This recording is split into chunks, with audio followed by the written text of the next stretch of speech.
बच्चों, स्वागत है आप सभी लोगों का।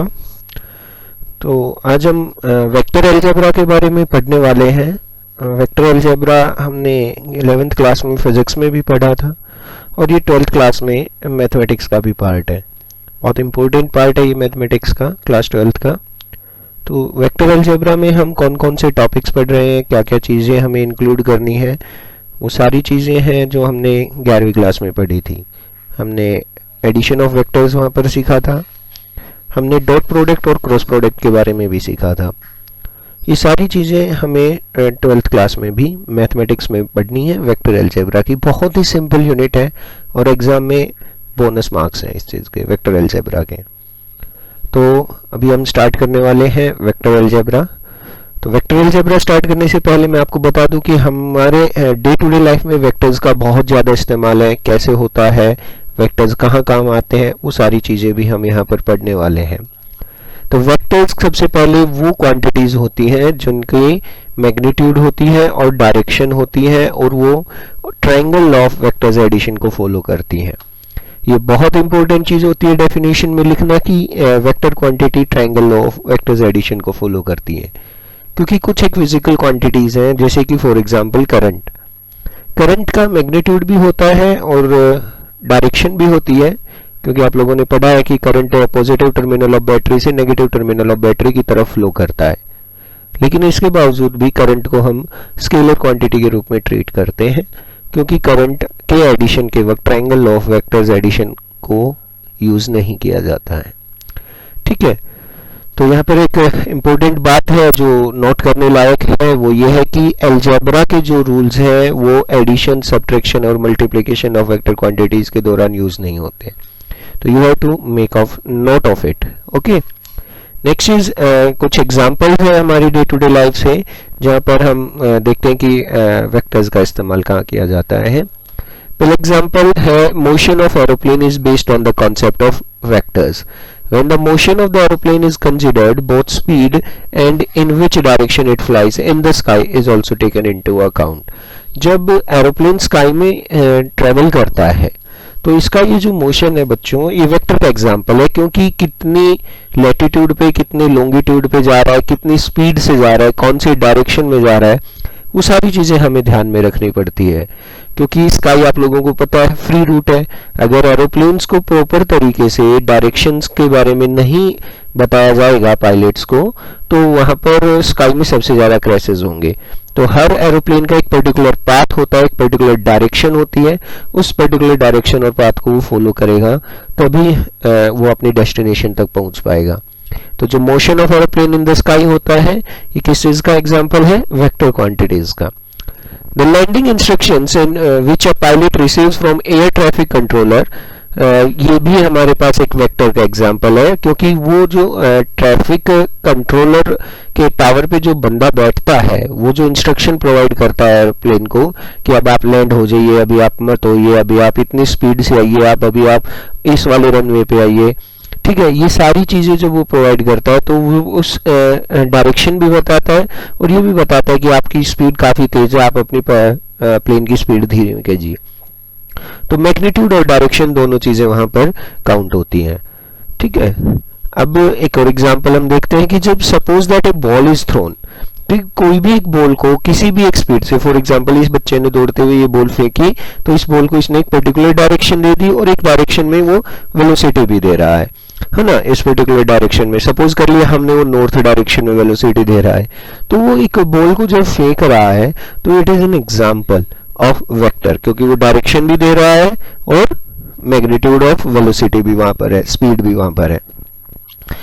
वेक्टर्स बहुत ज़्यादा काम में आती है बच्चों, इंजीनियरिंग में, साइंस में, fluid mechanics, statics, electrical engineering में बहुत ज़्यादा काम में ली जाती है। जैसे जैसे आप हायर क्लासेस में पढ़ोगे इनके बहुत सारे यूजेस आते जाएंगे। चलो एग्जांपल्स के साथ अभी अपन आगे बढ़ रहे हैं। तो in game of cricketer the bowler bowls the ball with some speed and in some direction. जब बॉलर बॉल फेंकता है तो वो एक पर्टिकुलर डायरेक्शन में फेंकता है, एक स्पीड के साथ फेंकता है, तो हो गया ना वेक्टर का एग्जांपल। और उसी प्रकार से जब बैट्समैन हिट करता है, इसने इस बॉल को हिट किया तो कुछ डायरेक्शन के साथ, कुछ पर्टिकुलर डायरेक्शन में किसी एक पर्टिकुलर स्पीड के साथ बॉल आगे आ रही है ना। तो यहाँ पर भी वेक्टर्स का कॉन्सेप्ट इन्वॉल्व हुआ है। ठीक है। A motor can either be use for pumping water और in a car motors work on the principle of torque which is a vector quantity. ये जो मोटर्स होती है, इलेक्ट्रिकल मोटर्स, अपन कुएं से पानी निकालने के लिए या हम अपने टैंक से ओवरहेड टंकियों में पानी चढ़ाते हैं, अंडरग्राउंड टैंक से, है ना। तो यहाँ पर पानी का जो फ्लो होता है, इनके लिए हम इनको यूज करते हैं। तो फिजिक्स में आप लोगों ने पढ़ा होगा या आगे पढ़ोगे कि जो मोटर्स हैं वो टॉर्क के प्रिंसिपल पे काम करती हैं, है ना। इनके अंदर एक कॉइल होती है, वो उसके ऊपर टॉर्क लगती है जब वो कॉइल रोटेट होती है। तो ये चीज भी हम फिजिक्स में पढ़ते हैं और टॉर्क हमारे पास एक वेक्टर क्वांटिटी है। तो अभी आप देख रहे होंगे कि कितना ज्यादा एग्जाम्पल हमारी डे टू डे लाइफ में आता है। अच्छा, कैरम बोर्ड तो सभी बच्चों ने खेला ही होगा। तो कैरम बोर्ड में भी जब स्ट्राइकर हिट करता है उनको कैरम बोर्ड के अंदर जब तो स्ट्राइकर हिट करता है तो वो एक पर्टिकुलर डायरेक्शन में किसी एक पर्टिकुलर स्पीड के साथ हिट करता है। तो ये भी एक डायरेक्शन यहाँ पर इन्वॉल्व हो गई, तो ये भी एक वेक्टर का एग्जाम्पल है।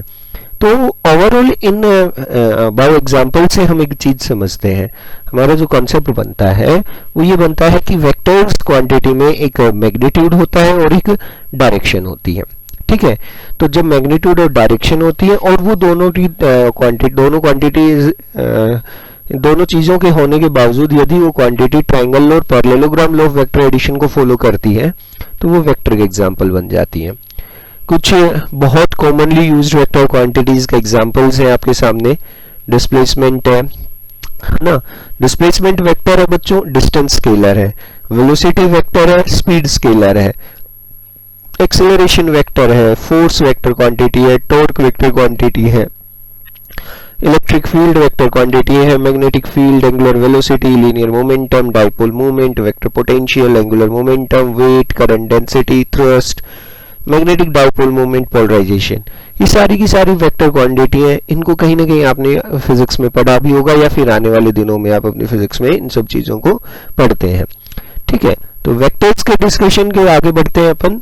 तो जैसा कि बताया कि वेक्टर्स वो क्वांटिटी होती हैं जिनके अंदर मैग्नीट्यूड और डायरेक्शन होते हैं और वो ट्रायंगल लॉ को फॉलो करती है। इस चीज को अपन ने बहुत पहले डिस्कस कर लिया है। तो वेक्टर्स क्वांटिटी को रिप्रेजेंट करते हैं अपन एरो से। एरो से कैसे, ये देखिए डायग्राम में ध्यान से देखिए, दिस इज एन एरो।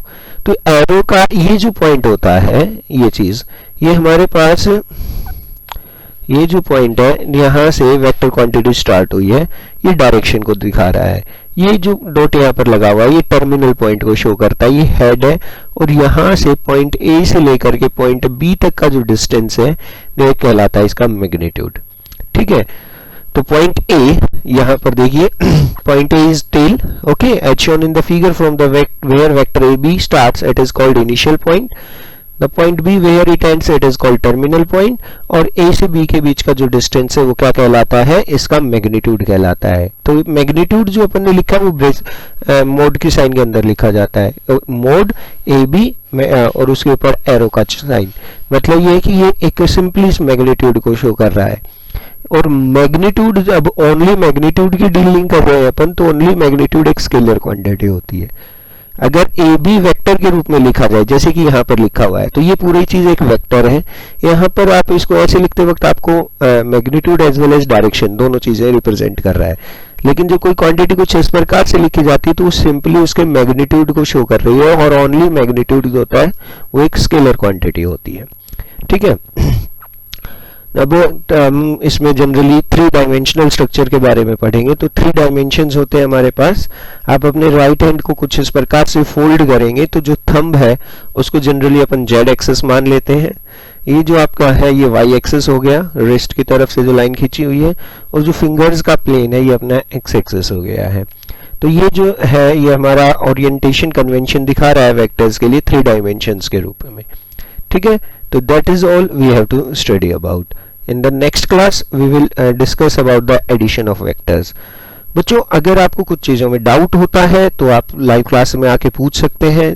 हमारा एक ऐप भी है जागृति करियर पॉइंट के नाम से, आप प्ले स्टोर पर उस ऐप को सर्च कीजिए, आपको मिल जाएगा। आप उस ऐप को डाउनलोड कीजिए और उनके अंदर हम आपको नोट्स भी दे रहे हैं पीडीएफ के फॉर्म में। और पीडीएफ के फॉर्म में नीचे हमारे डिस्क्रिप्शन में लिंक में आपको एक वेबसाइट का यूआरएल मिलेगा, वहाँ से ये सारे जो नोट्स हैं जैसे इसको मैं पढ़ा रहा हूँ वो चीज़ आप वहाँ से डाउनलोड कर सकते हैं।